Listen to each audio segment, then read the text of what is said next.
This one will be about myself. We all are ego, self-centric. And I call it scientific curiosity, ability to dream or realize that all eyes are dynamic from birth, as actually measured. And of course, that came about because I was nearsighted.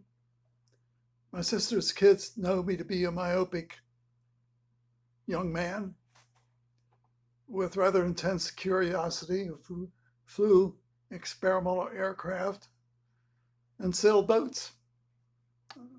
An adventure, really.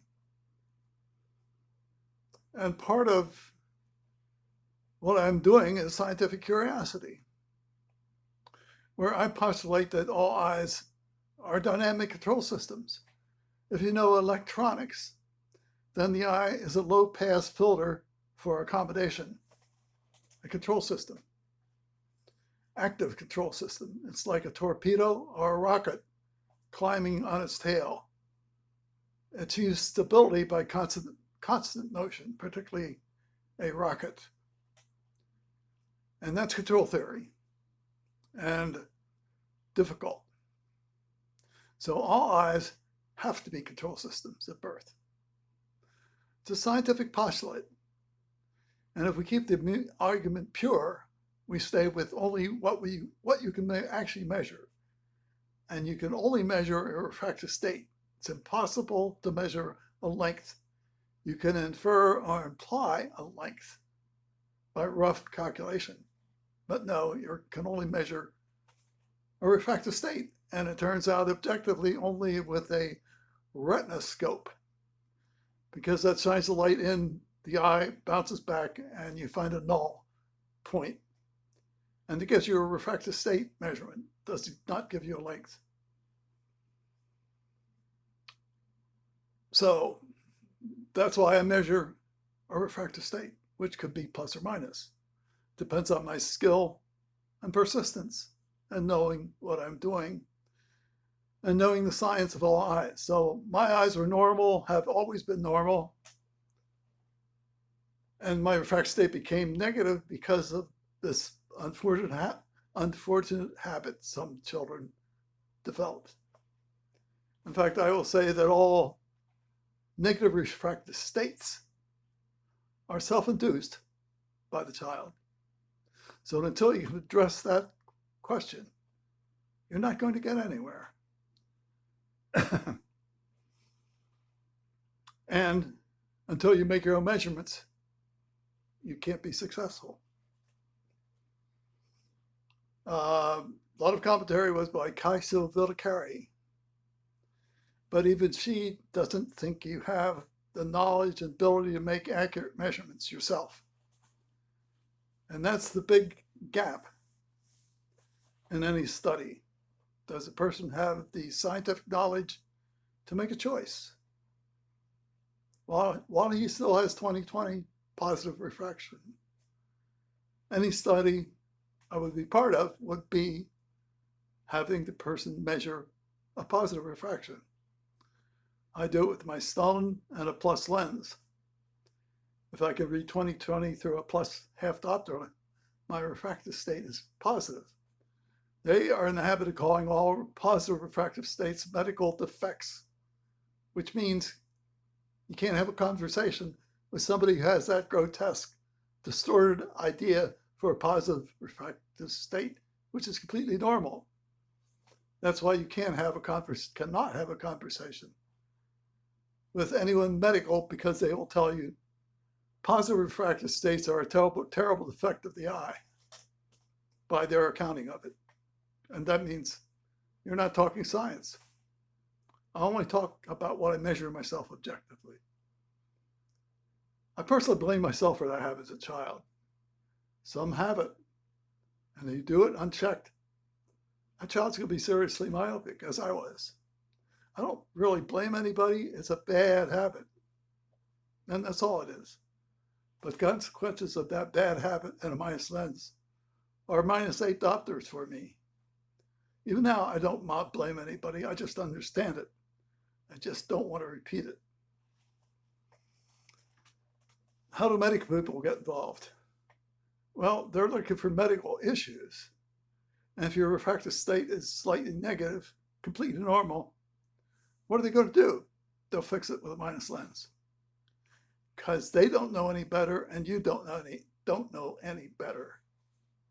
And this is why Rupa Wong is going to be successful. Just keeping your kid's eyes 20 inches off the page.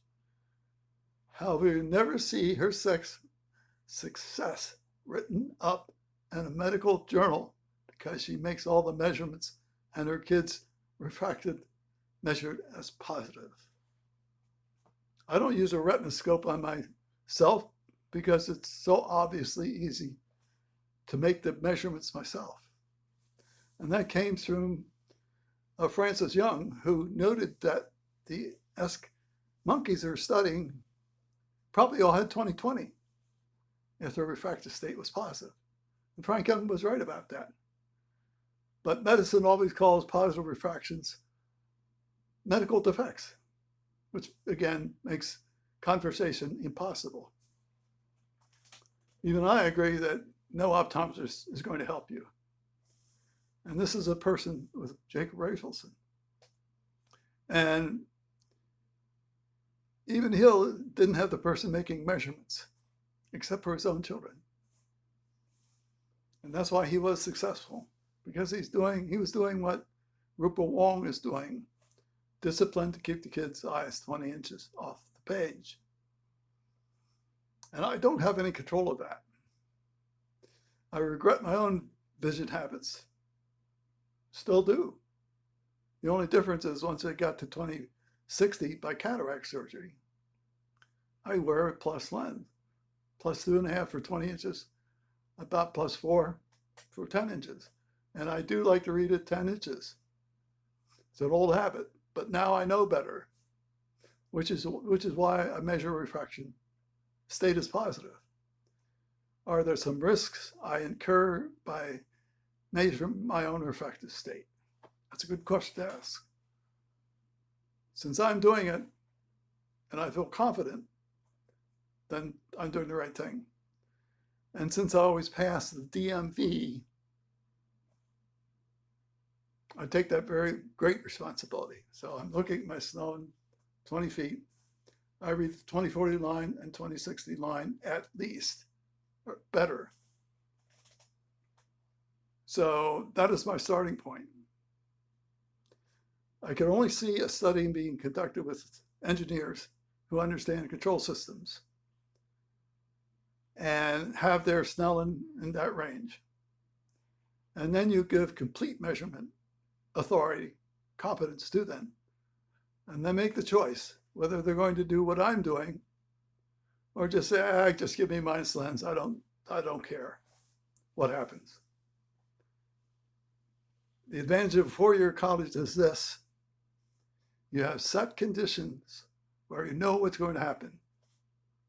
And that's published. It's in my books. It's in many places. Anybody at 20/40, or let's say 20/60, -1, when he starts wearing a minus lens, the rate at which he goes down speeds up. That's a control system. If you don't understand control systems, you don't understand why this is going to happen.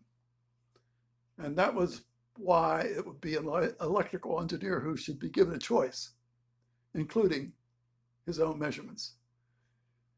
If optometry blocks this, medicine blocks this, they're defending their practice.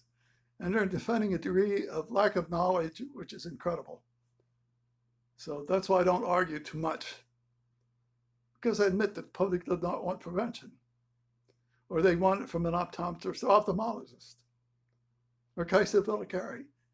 They can't do it. You have to do it yourself. So for me, this is simply a scientific puzzle where I admitted that my own habits as a child created the problem, and the minus lens made it terrible. But even then, I know that it's going to take a really great young man to be able to come to grips with it. And certainly a child does not have that capability. So in effect, no one is to blame except quashing scientific knowledge about the eye as a dynamic system. It always has been and always will be, and denying publication of any of this in a medical journal because it doesn't fit in with what they want to believe. Call me wrong if you want, I don't care. I've been called wrong many times. The purpose of science is to entertain ideas that are different than they have been for the last 100 years. If you don't have this type of imaginations, nothing will change. Absolutely. And every time you put a child in a minus, that's it. You polished off his vision future permanently. And I don't even blame them. So if you have an imagination or you're a control system designer and can personally make your own refractive state measurements, you might be able to get out of 2040. Probably not, because you're not going to do it. And I would expect the only person I think would have the motivation would be a pilot, electrical engineer, who was given a choice with a proviso, meaning he makes his own refractive measurements the way I'm doing it, or forget it. Don't bother it. You're not going to make it. Add your own commentary and thank you.